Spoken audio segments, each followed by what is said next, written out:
Asia, US, North America, LATAM, Europe, Middle East, Africa. And, what unites us all is obviously the incredible eagerness to grow our profession, the eagerness to learn, to expand in every sense, in every way. And it's everywhere that we go, it is a people business. Welcome to Connected FM, a podcast connecting you to the latest insights, tools, and resources to help you succeed in facility management. This podcast is brought to you by IFMA, the leading professional association for facility managers. If you are ready to grow your network and advance in your career, go to ifma.org to get started. In today's episode, IFMA's Director of Research, Dr. Matt Tucker, sits down with IFMA EMEA's Managing Director, Lara Paemen, to dive into the latest global trends shaping facility management. They explore IFMA's key research initiatives, from the circular economy to the evolving role of the FM Analysts, as well as discuss how regional differences across Europe, the Middle East, Africa, Latin America, and North America influence sustainability goals, technological adoption, and education in the FM profession. Now, let's get into it.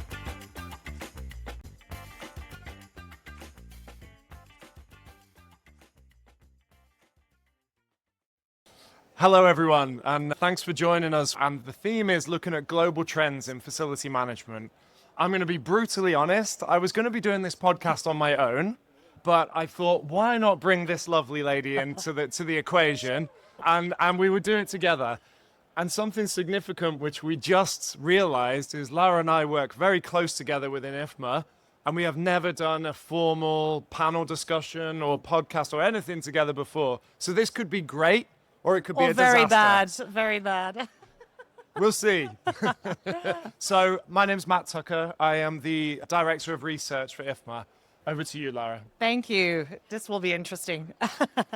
I'm Lara Paemen. I'm the Managing Director of IFMA EMEA, so responsible for IFMA's activities in Europe, Middle East, and Africa, and also responsible for IFMA's global research.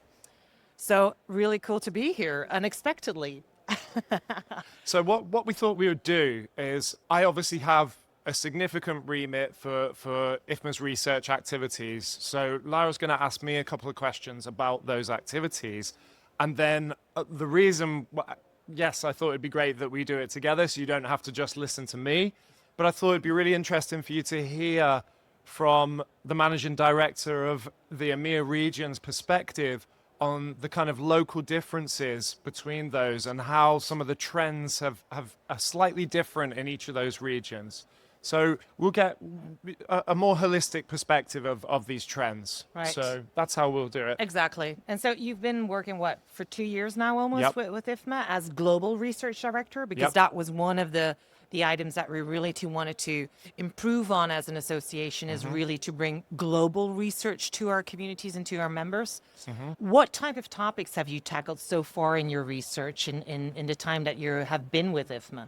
It's actually scary to think 2 years, because I've clicked my fingers and we're here now. It's gone considerably fast. And part of the reason why it's gone so fast is... It was so much fun. Yeah, that obviously.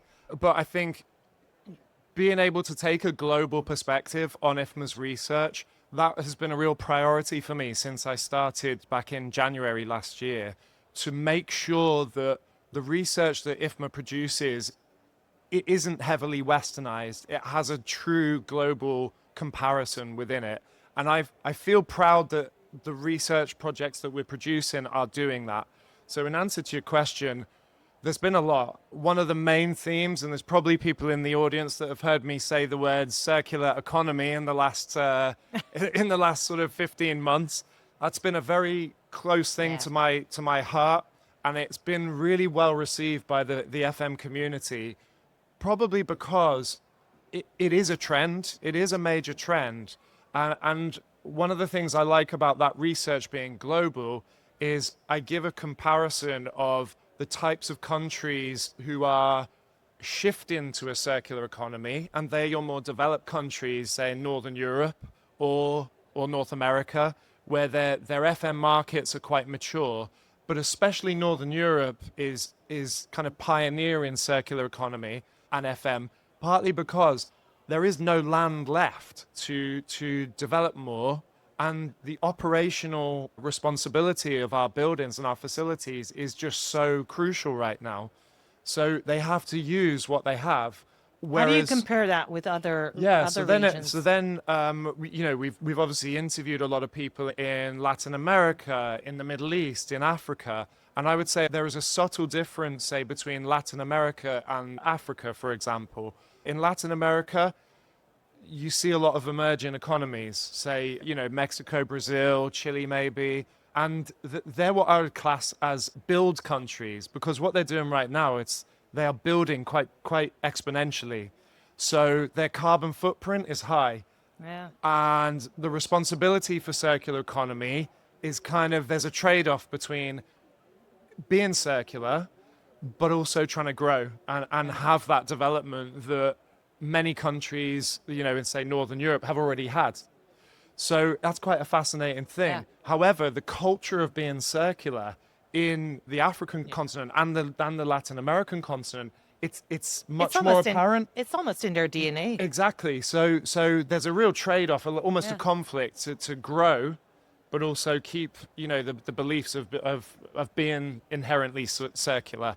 And Africa is fascinating. It and is. you will talk about that in a minute, I'm sure. But researching the circular economy within Africa is what I would call a grow continent. So they are growing, but don't quote me on this statistic, but something like 80% of infrastructure in Africa isn't built yet. Yeah, it is so 80%. The potential, you could look at that two ways, like, oh, that's really, that's bad, it's not developed. Or you could look at it the other way. As an opportunity. And we know from working in the chapters in Africa, the opportunity for FM in the African region is so exciting, so exciting. And we have representatives from different African countries at World Workplace, and I'd encourage anybody to have a conversation with them, because the appetite for FM, and I would class that as a global trend, that especially in LATAM and Africa and Middle East, we're going to see some really interesting growth and development in the FM market. So circular economy, yes. Yes. And then the second big research project has been the rise of the FM Analyst report. I love that So I don't know if you've seen this report, but essentially it's trying to understand what the modern day facility manager's mindset looks like. So, we're all familiar with AI and ChatGPT and, this whole evolution that we're going through, or revolution even. But how's that impacting your conventional facility manager? And I think the mindset is changing. It's becoming more analytical.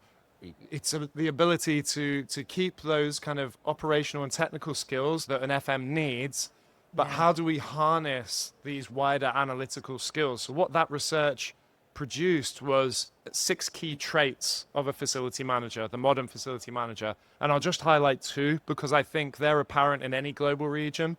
The ability to storytell, so conveying what FM data is saying to different stakeholders. Yeah. And actually, if you look at global comparisons, say in Africa, the challenge there is to try and tell it to people who have the budget to make things happen and recognize FM as a strategic discipline. And actually, that came up significantly in Asia. And the APAC region, one of the trends I found there when looking at this FM analyst concept is that in many Asia Pacific countries, facility management is still looked at as an operational discipline. So trying to upskill yourself in, say, data analytics, there'd be a preference to do more generic data analyst qualifications rather than FM because it's more recognized. Yeah.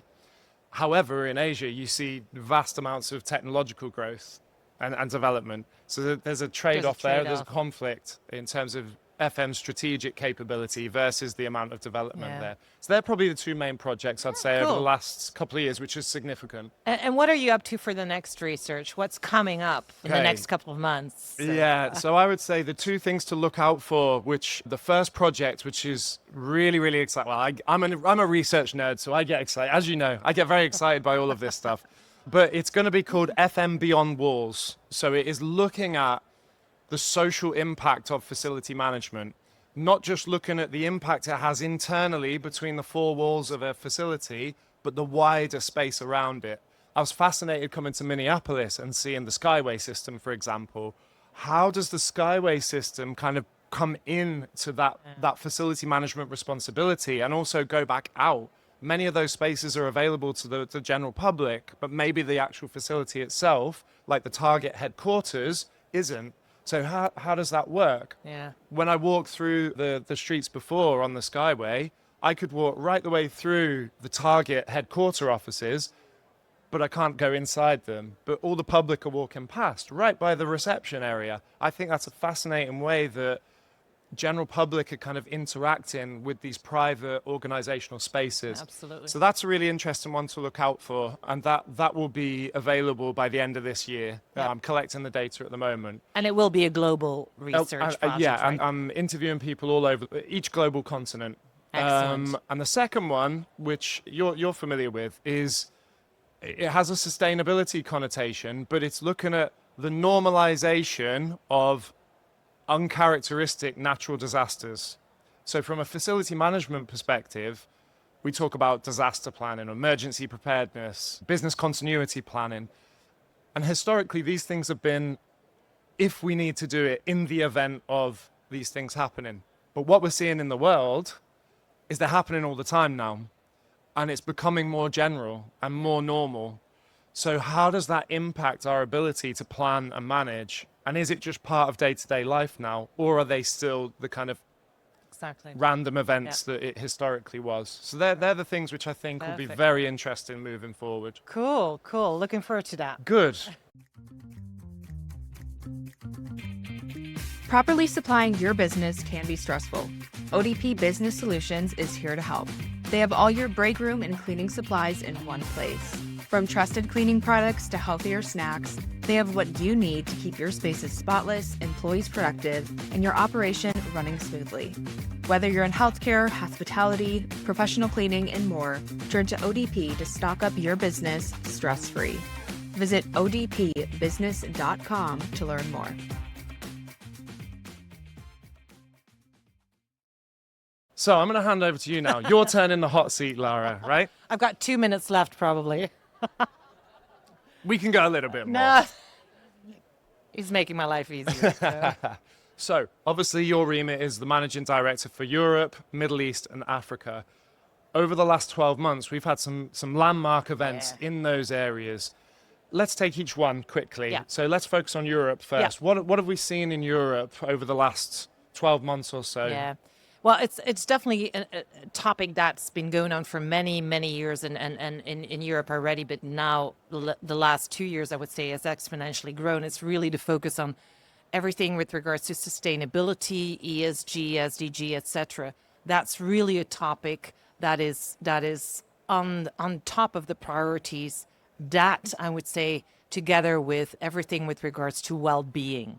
Well-being, as a facility manager, you are responsible for making sure that people can live and work under the best circumstances, work efficiently, can work effectively, but under healthy circumstances. And that can go very far in the Nordics, for example, and in some areas in Europe, because Europe is very big and very different if you go from north to south or from east to west. It's like in the US, right? Very different. But you do see that general focus on both sustainability as well as well-being, and that is very present during our conferences as well in that sense. That doesn't mean that there's no focus on AI or digitalization or technology, but that's definitely something that I would say they've been a little bit more dominant. In that sense, yeah. Okay, so if we look at, let's have a think about Middle East and Africa. Yeah. We've had, last year we had two firsts. Do you want to just highlight what those two And I'm two first so things proud were? of that. I think we've done a great job there. Tap on the back for ourselves. But we had our first conference in Africa last year in Ghana, which is named IFMA Global Africa Conference. And as Matt was telling very enthusiastically, the FM community and the FM world in Africa is obviously, it's uncomparable to what we know in the US or what we know in Asia or in Europe. The context is very different, obviously. We were sometimes in circumstances where we are in a meeting and the electricity drops out 6 times in 1 hour. So it's a very different context, Wi-Fi for us is just standard. It is not over there. So the topics that are relevant there are the same as ours, but in a very different context, I would say. Last year we were in Ghana. This year, last August, we were in Nigeria. I think it's amazing because the African FM community is so passionate and so eager to learn and eager to grow, to really make a difference for their local communities. There's a couple of things that they struggle with, as I said, like the power shutdowns, but also, for example, the educational levels. There's a lack of skilled professionals, and I know that's a topic that we all talk about, in every part of the world. So I would say that's definitely a trend, unfortunately, in our industry. But they are so eager to learn and to grow that profession in their countries. Overall, on the African continent, that would say. So that's really amazing. As you so rightly mentioned, circular economy and everything with regards to sustainability is in their DNA. Yeah. It is by definition in their DNA. So it's a topic that's really, really important. And yes, I would say the purely technical, operational, maintenance, facility management activities are let's say, the most important type of FM that they know. They don't have the huge skyscrapers with the latest technology and smart buildings, but they're getting there. Yeah. They are taking really great steps. And for example, we were in Nigeria, in Lagos. They had a building of Sterling Bank, one of the biggest banks, and their facade was completely made out of solar panels. Yeah. The complete building. So they are really starting to understand how to benefit from what they have and to use that in their facilities. And I think that's great. So definitely anything with regards to sustainability is a topic in Africa. We also did, for the first time, a conference in the Middle East, in Dubai. We're about to open our chapter there in the UAE, and we have more chapters coming up in that area. So we're expanding in that region. And obviously, it's a region that has known an expansion in terms of real estate like never seen before. For Dubai, you might know that the last 20 years, every 2 months there's new buildings rising. It's the pace of construction is incredible. The technology that they're using in their buildings is incredible. The investments that are being made there are unseen. Same things are seen now in Saudi Arabia. You've got giga projects, mega projects being developed there. I've never seen anything like that. So it's great. It's actually, and I will not say too loud here, but it's really the new land of opportunities, I would say there. So anything with regards to technology, that data infrastructure, they're really investing in that part. On the other hand, a thing that they're lacking as well, and which I said already is a common trend, they are lacking the skilled professionals. Yeah. So education is really important in those countries as well. And the IFMA trainings, for example, are really successful in these countries because they need them. They're building at a pace you just cannot grasp. And they obviously need people to operate and manage and maintain those buildings, but they need the right people to do so.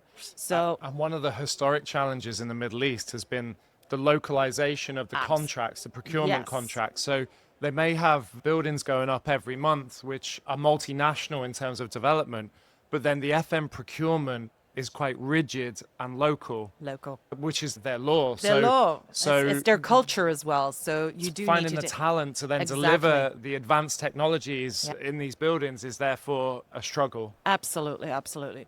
So we're doing our second conference in the Middle East now in November. So can't wait to see what's going on there now. And I think the last couple of years can make comparisons between the different regions in the world: Asia, US, North America, LATAM, Europe, Middle East, Africa. And, what unites us all is obviously the incredible eagerness to grow our profession, the eagerness to learn, to expand in every sense, in every way. And it's everywhere that we go, it is a people business. And I think that's what unites us globally as well, that it is, we are working for the people who are using our facilities. And I think that is just a general, let's say, common common thing. And just to wrap up, I'd like to also acknowledge that we had our first ever conference in Latin America, which will happen again next year. And that is also a growth area. And next year as well, we will have World Workplace in Asia Pacific, which will be in Hong Kong. Yeah. But they're going to be really interested in terms of us being able to gain more insights. And one thing that I'm really passionate about, and IFMA is really passionate, is how we can increasingly coordinate the research with our conference events, with feedback from members, and trying to make this a more synergized process. Yeah. So the research that we then produce is real and beneficial to our members, which is the ultimate goal. So a lot of things to look forward to, both in terms of research, both in terms of events that we're hosting, and you're all invited to participate there. So more than welcome. Absolutely. Thanks, everybody. Thank you very much. Thanks for tuning in to the Connected FM podcast. If you enjoyed today's episode, please take a moment to rate and review the show because it really helps us reach more listeners just like you. And don't forget to hit the subscribe button so you never miss an episode. See you next time.